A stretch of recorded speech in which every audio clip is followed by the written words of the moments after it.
What's happening, guys and gals? It's your buddy Griz, and today I return to you once again for another episode of Kit Up. And if you're unfamiliar, Kit Up is my weekly Battlefield review series where I take suggestions from you guys as to what weapons, attachments, gadgets, etc., basically a whole kit if you want, that you would like to see me run with and hear my humble opinions on.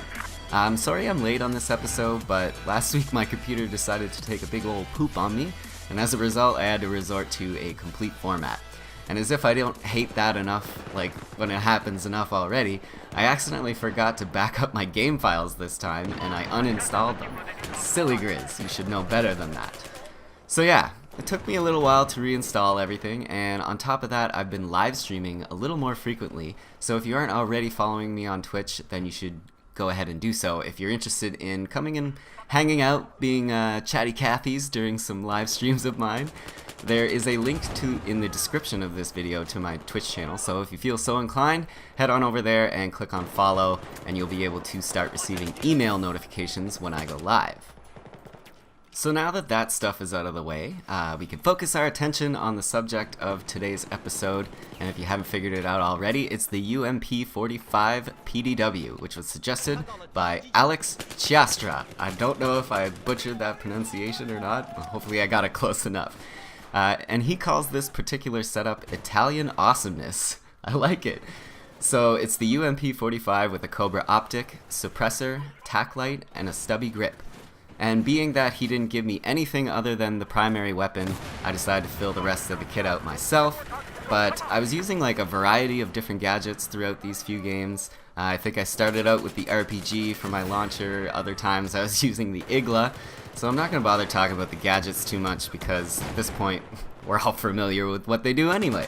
The only thing I will say is that the Igla I think should be a little more powerful because as it stands right now, I think it's the most useless launcher. Maybe useless is the wrong word. It's definitely the least versatile. We'll go with that. So we're going to focus on the UMP-45 today, and surprise, surprise, I'm playing on Pearl Market yet again. It's not the only map I play, guys, I swear. But there's just something about this map that really clicks in my brain, and oh my goodness, just too many guys around there. Just too many guys. Yeah, there's something about this map that just clicks with my brain or something, because it seems like I always do well in the market. Most of my friends despise this map, but I think it's excellent, especially once you get to know the dangerous lines of sight to avoid. There's some nasty spots that people can get into in this map, and if you can avoid being in their line of sight for extended periods of time, you'll start to do a lot better on this map. Maybe I'll make a guide to Pearl Market video sometimes to show you what I mean. But for now, on to the stats.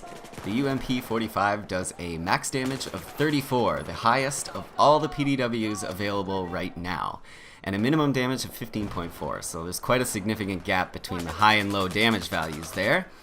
Rate of fire on this guy is a 600 rounds per minute, bit on the slow side, and its magazine capacity is a measly 25 plus 1 in the chamber for 26 total.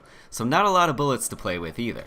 And finally, the reload times for the UMP-45 are 2.5 seconds when empty and 1.85 seconds with a round still in the chamber. Taking everything I just said into consideration, the two things that the UMP-45 really has going for it is its max damage potential. And I use that word because you'll need to be within 8 meters to actually do the maximum amount of damage, and its reload times. The max damage of 34 is definitely the star that shines brightest as far as the UMP-45 stats go, but another notable one is, like I said, the reload times. It's very quick for a PDW, and is, in fact, the fastest when it comes to the short reload. 1.85 seconds is all that it takes if you've still got a bullet in the chamber, but that's going to be the tricky part right there. Reloading this thing before the mag is completely diminished. With only 26 rounds total, you can dump this thing surprisingly fast even with the low rate of fire. If you can manage to remember the quick reload times every time, however, you'll be enjoying the fastest reload in the PDW category, matched only by this guy's sister gun, the UMP-9, which has the exact same reload times. The negative aspects of the UMP-45 are most certainly the low rate of fire and the low magazine capacity. 600 rounds per minute is all this guy can muster, and that is enough to crown him the worst in category in that department, I guess. I will admit there is one thing that comes to my mind about the low rate of fire that could be considered a good thing, depending on how you look at it, and that is, if it fired any faster, you'd probably have to reload even more frequently than you already do. I find myself reloading often. Not that I don't already have that frequent reload syndrome, but this time I was actually consciously hitting R almost every time I fired a shot. I had to think this way because in the heat of a gunfight, you may need all 26 bullets to take somebody out if you're both, ducking in and out of cover, or if one of his buddies decides to show up and help him out. And not only is the rate of fire a problem, but so is the bullet velocity of the UMP-45. Its standard speed is 320 meters per second, not the greatest by any means, but add a suppressor on that and it drops to 180 meters per second. Now that is bad.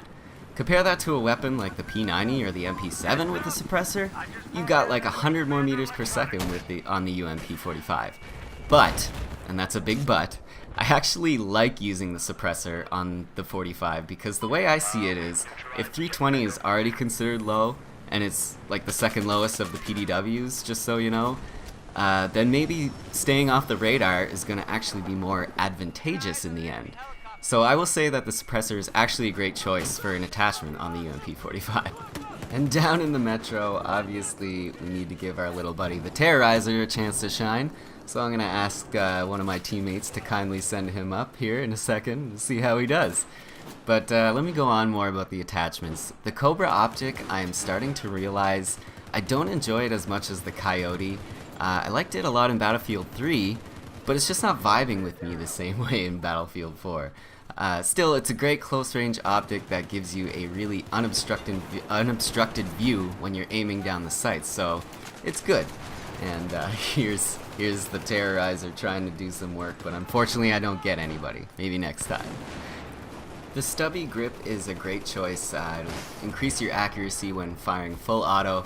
Good thing to have on a close quarters beast like the UMP-45. And the tack light, I'm still not sold on.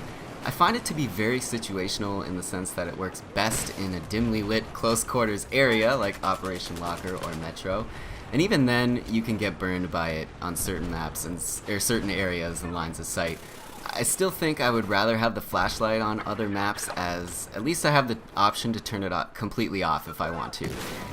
If you could turn the tack light off, it would be perfect, but it gives away your position in long lines of sight, so just be wary of when you use it.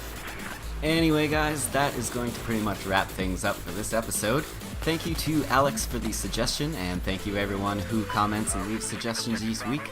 I just want you all to know that I do enjoy very much reading all your suggestions, and I'm trying to pick someone new, or at least a new weapon that I haven't done yet in every episode, but I've been getting a lot of comments lately asking for the M16A4.